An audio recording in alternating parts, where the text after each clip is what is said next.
వ్యవసాయం పైన వివిధ కోణాలలో వచ్చినటువంటి 18 కథలతో వెలువడిన ఈ సంకలనం బాణమెచ్చుకున్న సంకలనం నిజంగా రాయలసీమ కథా సంకలనాలు ఎన్నో వెలువడ్డాయి. జిల్లాల వారికి వెలువడ్డాయి.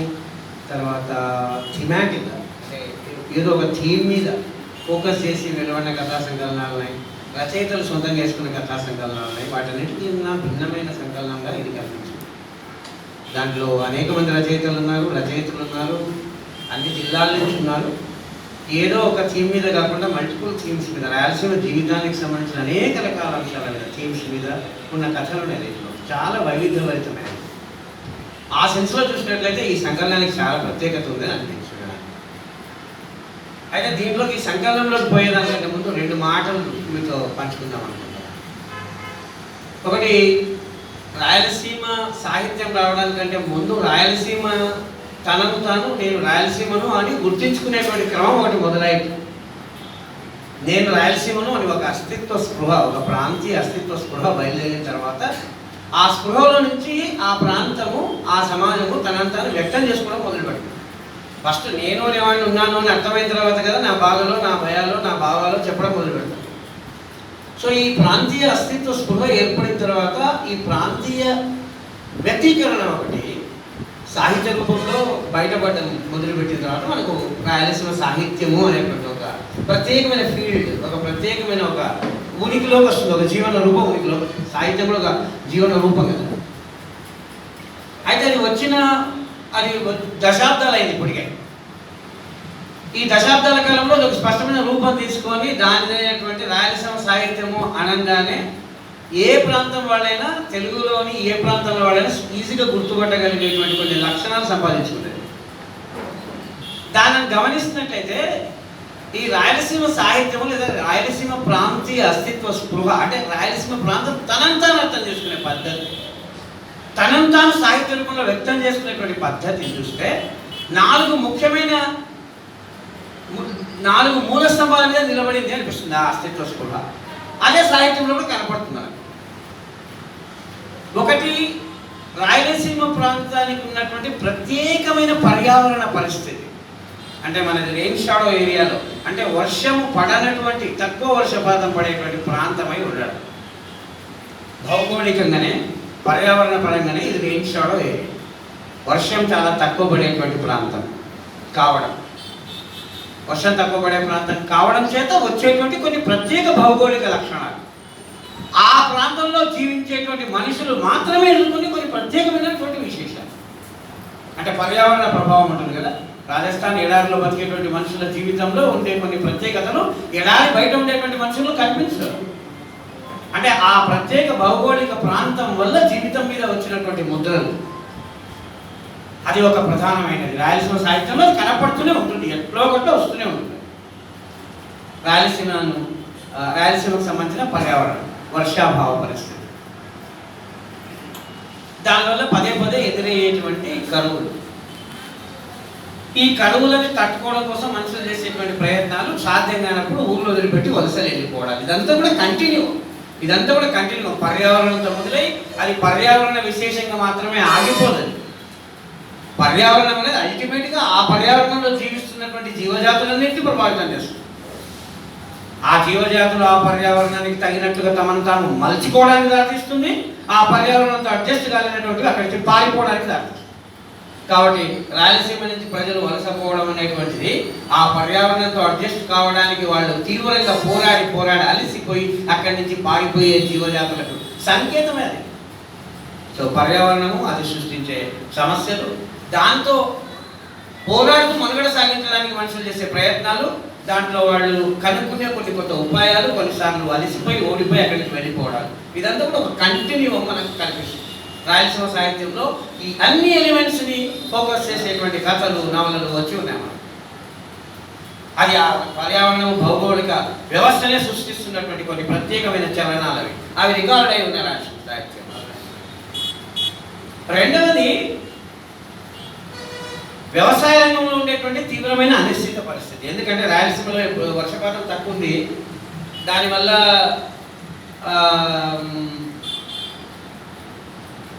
తర్వాత చెరువుల వ్యవస్థ ఉండేది. ఆ చెరువుల వ్యవస్థ ధ్వంసం అయిపోయింది బ్రిటిష్ వాడి కాలంలో, కలోనియల్ పీరియడ్.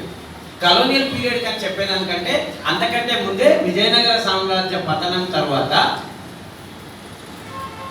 పాలెగాళ్ళ అంటే విజయనగర సామ్రాజ్యం పతనం అయిపోయిన తర్వాత ఈ ప్రాంతాన్ని విజయనగర సామ్రాజ్యాన్ని ఓడించినటువంటి సైనిక కూటమి ఓడించింది కదా. గజపతి రాజులు, బహమనీ సుల్తాన్లు వీళ్ళందరూ కలిసి టిప్పు, మైసూరు రాజులు, వీళ్ళు ముగ్గురు గఠబంధన్, వీళ్ళిద్దరు ఐక్య సంఘటన కలిసి విజయనగర సామ్రాజ్యం ఓడించింది. మనకు తెలుసా విషయం.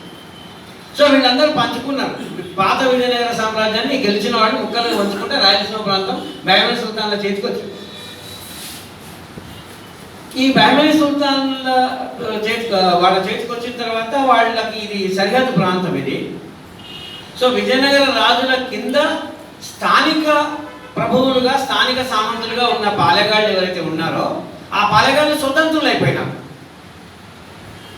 లాంఛనప్రాయంగా వాళ్ళు సుల్తాన్లకి ఏలుబడిలోకి వచ్చిన ఆ సుల్తాన్ల వీళ్ళ మీద కంట్రోల్ లేదు కాబట్టి ఎవరికి వాళ్ళు వాళ్ళ స్థానిక 30 గ్రామాలు 40 గ్రామాల ప్రాంతంలో తామే అధికారాన్ని చెలాయించేటువంటి స్థానిక ప్రభువులుగా మారిపోయేవాళ్ళు.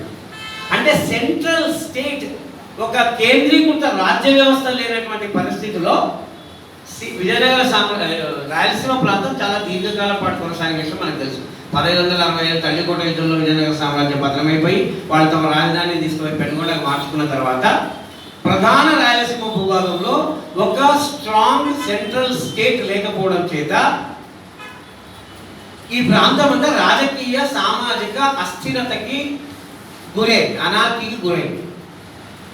థామస్ మన్రో వచ్చి తిరిగి మన పాలెగాళ్ళందరినీ తన్ని వాళ్ళందరినీ అణిచేసి ఒక సెంట్రల్ స్టేట్ ఎస్టాబ్లిష్ చేసేంత వరకు ఇక్కడ సెంట్రల్ స్టేట్ లేదు.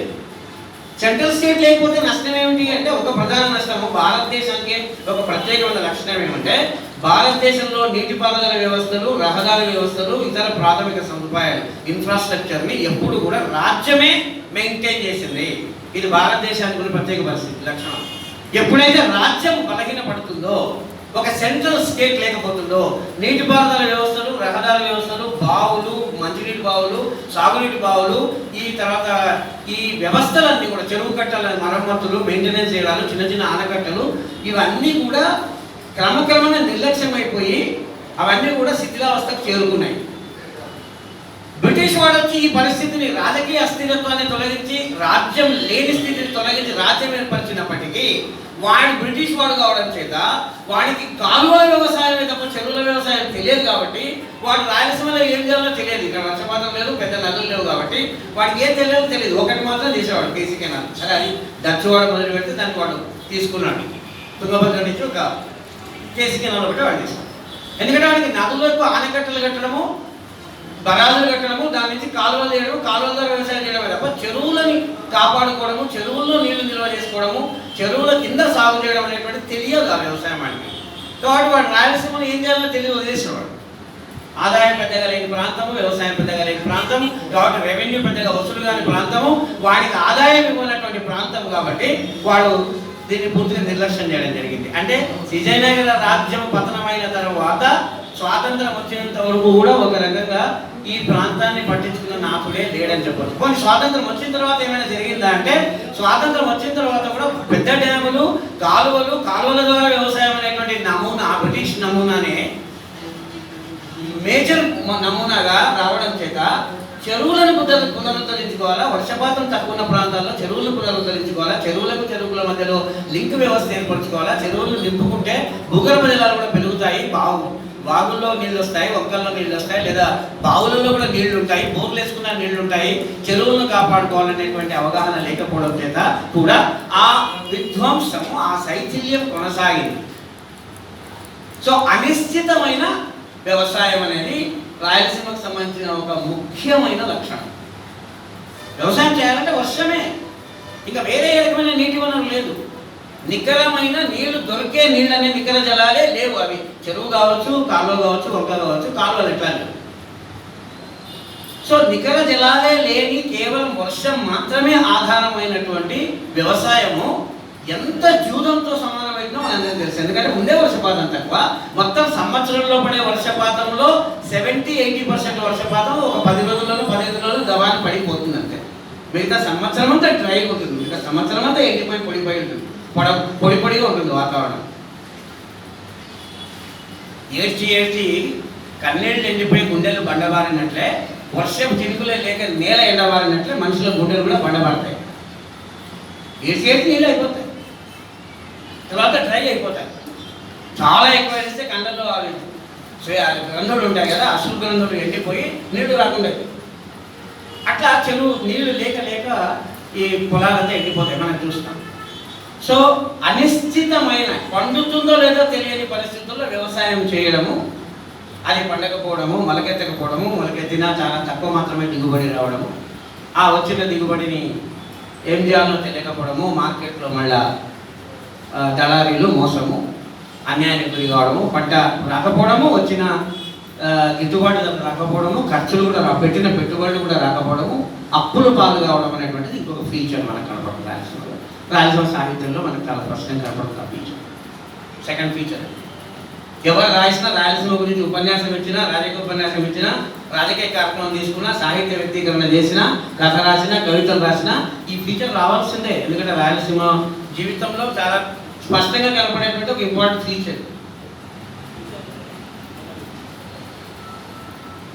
ఈ అప్పును తిరిగి నీరు మనకు చాలాసార్లు మనకు రాయలసీమలో రైతులకు సంబంధించినంత వరకు వాళ్ళు పంటల కోసం పెట్టుబడులు పెట్టడము, దానికోసం అప్పులు తేవడము, మిత్రుడు ఇంతకుముందు అన్నట్లు వాణిజ్య పంటలు వేయకపోతే చేతిలో డబ్బాడదు కాబట్టి వాణిజ్య పంటల కోసం పోవడం. అయితే వాణిజ్య పంటల్లో దిగుబడి ఖచ్చితంగా రావాలంటే నీటిపారుదల సౌకర్యం ఉంటే తప్ప పంట రాదు కాబట్టి దానికోసం అప్పులు చేసి మరీ బోర్లు వేయడము, ఆ బోర్లు ఫెయిల్ అయిపోవడము, మళ్ళీ ఫెయిల్ అయితే మళ్ళీ కొత్తగా బోర్లు వేయడము, 100 అడుగుల లోపలికి తవ్వుతూ బోర్ వచ్చేంత వరకు ప్రతి రైతు భగీరథుడే. రాయలసీమలో భగీరథుడు ఆకాశం నుంచి నీళ్ళు తెప్పించాలనుకుంటే రాయలసీమ భగీరథుడు కింది నుంచి నీళ్ళు తెప్పించాలనుకుంటాడు, అంతే తేడా. వాళ్ళ డైరెక్షన్లో తేడా తప్ప పట్టుదల సేమే.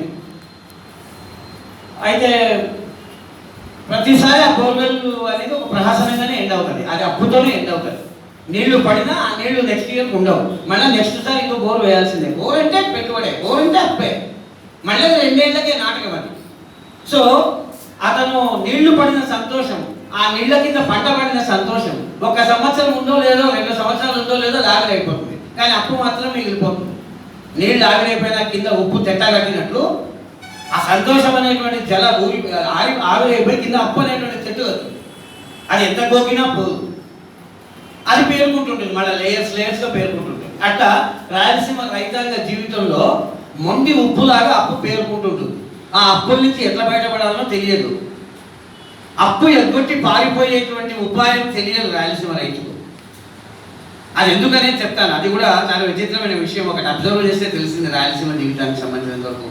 నాకే ఆశ్చర్యం వేసింది ఆ పరిశీలన.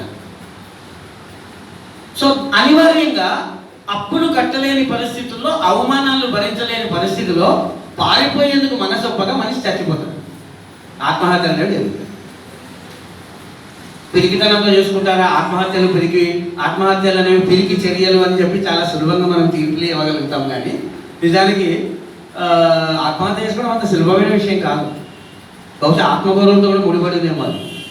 ఆత్మగౌరవం లేవాడైతే ఆత్మహత్య చేసుకుంటే పారిపోతాడు, లేదా దివాలా తీస్తాడు. బ్యాంకరప్టసీ లాస్ను ఉపయోగించుకొని వాడు హాయిగా చట్టానికి కోర్టుకు పోయి వీడు దివాలా తీసినాడని చెప్పి వాడు ఐపీ ఎత్తుతాడు.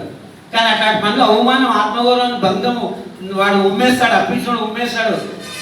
అంటే ఉమ్మేస్తే, ముఖం మీద ఉమ్మేస్తే తుడుచుకోపోవడానికి రైతు సిద్ధంగా లేడుగా చచ్చిపోతాడు. అంటే ఆత్మగౌరవం ముఖ్యం అంటాడు. కాబట్టి ఆత్మహత్యలంకల ఆత్మగౌరవం తాలూకు జ్వాలకు దెబ్బ చూసుకోవాలి, కేవలం పిరికితనం మాత్రమే లేదేమో. సో అంటే ఒక ప్రాంతంలో బతికే మనుషులకు కొన్ని వ్యక్తిత్వాలు వస్తాయి కదా, దాన్ని మనం కల్చర్ అంటున్నాం. ఎందుకంటే మనుషులందరికీ ఒకటే కొన్ని లక్షణాలు ఉంటే బహుశా ఆ సంస్కృతిలోనే ఉందేమో అది. అందుకని ఆ ప్రాంతంలో బతికే మనుషులందరికీ ఆ లక్షణాలు కొంచెం వచ్చి ఉంటాయి, కల్చర్లోనే పార్ట్ అయింటాయి కాబట్టి. మరి అట్లా మొత్తం అక్కడ బతికే మనుషులందరినీ ప్రభావితం చేసే సంస్కృతి ఎట్లా పుట్టింది అనే దాని గురించి కూడా మనం ఆలోచించాల్సి వస్తుంది. దానికి ఏమైనా భౌతిక కారణాలు ఉన్నాయనే విషయం కూడా ఆలోచించాల్సి వస్తుంది, దానికి కూడా వస్తాను. అయితే సో ఇది రెండవది, రాయలసీమ ప్రాంతీయ అస్తిత్వంలో, జీవితం వ్యక్తమయ్యే తీరులో రెండవ అంశం మనకు కనపడుతుంది. కాబట్టి సాహిత్యంలో అనివార్యంగా భాగమే తీరుతుంది. మూడవది మనందరికి బాగా తెలిసిండేది, బయట ప్రాంతం వాళ్లకు చాలా ఎక్కువ ఆసక్తి ఉండేది వాళ్ళ వినోదానికి వాళ్ళ వ్యాపారానికి వస్తువు అయినది రాయలసీమలో ఫ్యాక్షనిజము, గ్రామాలు, కక్షలు, ప్రతీకారాలు, కొట్లాటలు, నిర్దాక్షిణ్యంగా గొంతులు కోసుకోవడాలు, తొడగొడితే సుమోలు తీసుకోవడాలు.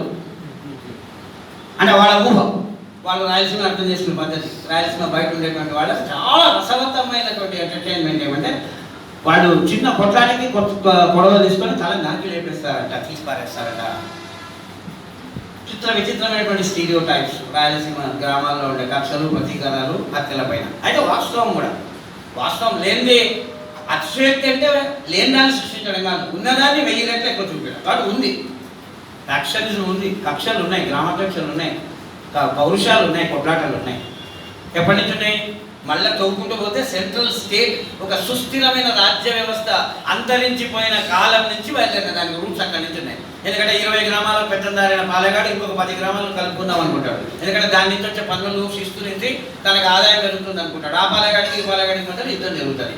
సో ఆ రకంగా పాలెగాళ్ల మధ్యలో జరిగేటువంటి యుద్ధము తమ అధీనంలో ఉండే గ్రామాల సంఖ్యను పెంచుకోవడం కోసము, తమ పెత్తనాన్ని విస్తరింపజేసుకోవడం కోసం పాలెగాళ్ల మధ్య జరిగేటువంటి యుద్ధము లో ప్రజలందరూ ఇన్వాల్వ్ అయిపోవడము అనేటువంటి లెగసీతో మొదలై అది రకరకాల రూపాలు తీసుకుంటూ చివరికి స్వాతంత్రం తర్వాత వచ్చిన రాజకీయ వ్యవస్థలో గ్రామాలలో ఎవరికైతే ఎక్కువ మంది ప్రజలను, ఎక్కువ ఓట్లను కంట్రోల్ చేసే శక్తి ఉందో అటువంటి వాళ్లను రాజకీయ పార్టీలు చేరదీసి వాళ్ళకు ఆదాయ మార్గాలను, కాంట్రాక్ట్లని ఇచ్చేటువంటి ఒక కొత్త పద్ధతి వచ్చిన తర్వాత ఈ కొత్త రాజకీయ వ్యవస్థలో ఆర్థిక లాభం కొరకు, కాంట్రాక్ట్ల కొరకు డబ్బులు సంపాదించుకునే మార్గంగా ఈ రాజకీయ పెత్తనాన్ని కాపాడుకోవడం మొదలుపెట్టారు. అంటే పాత పాలెగాళ్ల వ్యవస్థ ఈ కొత్త ప్రజాస్వామిక ఎన్నికల వ్యవస్థలో కొత్త రూపం తీసుకుంది.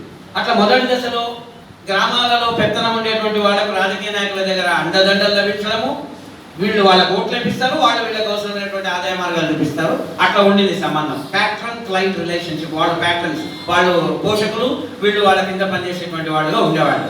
కానీ రాను తొండ మొదలు ఊసలు వెళ్ళినట్లు మేము కష్టపడి ప్రజలను తన్ని కొట్టి తిట్టి రిస్క్ తీసుకొని మీకు ఓట్లు వేయడం ఎందుకు, ఆ ఓట్లు అయితే మాకే వేయించుకుంటే మేమే వేసుకుంటే పోలేదని చెప్పి వాళ్ళు నిర్ణయించుకున్న తర్వాత ఏకంగా వాళ్ళే ఎమ్మెల్యే మంత్రులు కూడా మొదలు పెట్టారు. ఈ అనవసరమైన మీడియేషను, ఈ అనవసరమైనటువంటి దొంగజీవుడి వ్యవహారం ఎందుకు? సో పాలిటిక్స్ లో డైరెక్ట్ గా వాళ్ళే రావడం మొదలు పెట్టారు, వాళ్ళే మంత్రులు కావడం మొదలు పెట్టారు. అట్లా పరిణామం చెందింది పూర్తి స్థాయిలో. పాత పాలెగాళ్ల వ్యవస్థ ఇప్పుడు రాయలసీమలో ఇప్పుడైతే ఏకంగా ముఖ్యమంత్రులు కూడా కదన్నారు, ఎమ్మెల్యేలు కాదు, ముఖ్యమంత్రులు అయితే మళ్ళా వాళ్ళు కరుణామూర్తులుగా, దానకర్ణులుగా, సత్యహరిశ్చంద్రులుగా ఇట్లాంటి గొప్ప గొప్ప పేర్లతో కూడా కీర్తించబడుతున్నారు వాళ్ళు. మన రాయలసీమ వాళ్ళే ఎంత బాగుంది కదా. రక్తంతో సేద్యం చేసి నా విత్తనాల్లో నుంచి మొలకెత్తిన గింజ మహావృక్షమై ఒక కల్పవృక్షం మాదిరి, ధర్మవృక్షం మాదిరి పూజలు అందుకుంటుంటే చూడడానికి ఎంత బాగుంటుంది. దాని ఏర్లు ఎక్కడన్నా చూస్తే దాని ఏర్లలో రక్తమే. సో ఈ గ్రామాలలో అది తర్వాత ఏమవుతుందంటే గ్రామాలలో చిన్న చిన్న కుటుంబాల కొట్లాటల మధ్య కాబట్టి 2 వర్గాల మధ్యలో గ్రామం మీద ఆధిపత్యం కోసం కొట్లాటలు. కాబట్టి గ్రామంలో కులాలు మతాలతో సంబంధం లేకుండా 2 వర్గాలు ఉంటాయి. ఆ 2 వర్గాలలో ప్రజలు చీలిపోయి ఉంటారు. కాబట్టి వాళ్ళు కొట్లాడుకుంటుంటారు, ఆధిపత్యం కోసం పోరాటం జరుగుతుంటుంది. ఏదో ఒక దాంట్లో ఉండాలి. తటస్థత అనేది లేదు రాయలసీమలో. నేను ఎవరికి చెందకుండా నా అంతకు నేను నామానాన్ని నేను బతుకుతాను, నేను న్యూట్రల్ ఉంటాననే కాన్సెప్ట్ రాయలసీమలో తెలియదు. కోస్తా ప్రాంతం వాళ్లకు వ్యక్తి న్యూట్రల్గా ఎవరితో జోలికి పోకుండా వాడంతా వాడు ఉండాలంటే ఉండనిస్తుంది అక్కడ సమాజం. కానీ రాయలసీమ గ్రామసీమలలో న్యూట్రాలిటీ, తటస్థత అనే దానికి స్థానం లేదు అక్కడ. నువ్వు బతికి ఉండాలంటే ఏదో ఒక వర్గంతో నువ్వు అనుబంధంగా ఉండాల్సిందే. అనుబంధంగా ఉండడం అంటే ఏదో నామకే వస్తే నేను కూడా ఉన్నా అని చెప్పడం కాదు. యాక్టివ్గా ఇన్వాల్వ్ కావాల్సిందే, ఏదో ఒక రూపంలో ఇన్వాల్వ్ కావాల్సిందే, పార్టిసిపేట్ కావాల్సిందే, ఏదో ఒక రూపంలో పార్టిసిపేట్ కావాల్సిందే, కష్ట నష్టాలను అనుభవించాల్సిందే. దీనివల్ల జరిగిన ఒక ఇంట్రెస్టింగ్ ఏమంటే ప్రతి చీకటి మేఘానికి చుట్టూ ఒక వెండి లైన్ ఉంటుందంటారు కదా. Every cloud dark cloud has a silver line అంటారు కదా. అట్లా దీనివల్ల ఏమైందంటే రాయలసీమ గ్రామాల్లో కులపిచ్చి కులతత్వం తగ్గిపోయింది ఫ్యాక్షన్ వల్ల. ఎందుకంటే వివిధ కులాల వాళ్ళు ఒక ఫ్యాక్షన్ లో భాగమే ఉంటారు కాబట్టి వాళ్ళ మామలు, అన్నలు, వాళ్ళు ఏదో బంధుత్వాలు కలిసాడు. కానీ కులపిచ్చి లేదు రాయలసీమలో. కారణం ఏంటంటే కులాలతో కూడిన సమూహాలు కాక ఆధిపత్యం కోసం పోరాడేటువంటి భిన్న వర్గాలుగా సమూహాలు ఏర్పడి ఉండడం చేత, అదే ప్రధానమై ఉండడం చేత కులానికి సంబంధించిన పిచ్చి మనకు కోస్తా ప్రాంతంలో కనపడుతుంది. కుల సమూహాలు, కులతత్వము, కుల పిచ్చి అనేది రాయలసీమలో కనపడదు ఎక్కువగా. అంటే వ్యక్తీకరణలో జీవితంలో కనపడకపోవడానికి కారణం ఇక్కడ కులాలు లేకపోవడం కాదు, కులాల మధ్య అసమానతలు లేకపోవడం కాదు, కులాల వివక్ష లేకపోవడం కాదు, కులమే జీవితంలో అతి ప్రధానం కాకుండా వేరే అంతకంటే బలమైన విలువ పనిచేస్తాయి కాబట్టి కులం అనేది జీవితాన్ని శాసించే ఒక ఎలిమెంట్ కాకుండా పోయింది. అందుకే రాయలసీమ సాహిత్యంలో కూడా కులానికి సంబంధించిన కుల వివక్షకు సంబంధించిన సాహిత్యం తక్కువ వస్తుంది. ఎందుకోసం అంటే దాన్ని డామినేట్ చేసే వేరే అంశాలు ఉన్నాయి కాదు. కానీ ఫ్యాక్షనిజం ఇటీవల అది ఈ మధ్యలో కాయిలా ఉన్న పరిశ్రమ సిక్ ఇండస్ట్రీ అయింది. నేను మా బయట ప్రాంతం మిత్రులకు చెప్తాను, రాయలసీమలో పరిశ్రమలు లేవు అని వారు బాధపడితే ఎవరు చెప్పినారు లేవు ఉంది, కానీ ఒకే ఇండస్ట్రీ ఉండేది, అదే ఉపాధి కల్పించేది ఫ్యాక్షనిజము. అయితే ఈ మధ్యలో సిక్ అయింది, అది అందువల్ల నిరుద్యోగ సమస్య వచ్చింది. మా పిల్లలకి ఎవరికి ఉద్యోగాలు లేకపోయినా ఇంతకుముందు పెద్ద ఉద్యోగం కల్పించేది. సో అన్ని పరిశ్రమలు సిక్ అయినట్టు రాయలసీమలో ఫ్యాక్షనిజం అనే ఇండస్ట్రీ కూడా సిక్ అయింది. ఈ మధ్యలో రాయలసీమలో ఫ్యాక్షనిజం అనే ఇండస్ట్రీ సిక్ అయి పూర్తిగా మూతపడినాక కులం అనేటువంటి పడగలిపుకొని పుట్టలోంచి బయటకు వచ్చింది. అందుకని ఇప్పుడు కులానికి సంబంధించిన అంశాలు మళ్ళీ ద్యోతకం అవుతున్నాయి. ఎందుకంటే ఉంది అది సమాజం జీవం అనేది రకరకాల రూపంలో వ్యక్తీకరించడం మొదలైంది. ఇంతకుముందు పెత్తందారి ఫ్యాక్షన్ అనేటువంటి దాంట్లోనే ఒక భాగంగా ఉండేది, అంతర్భాగంగా ఉండేది కులం అనేది.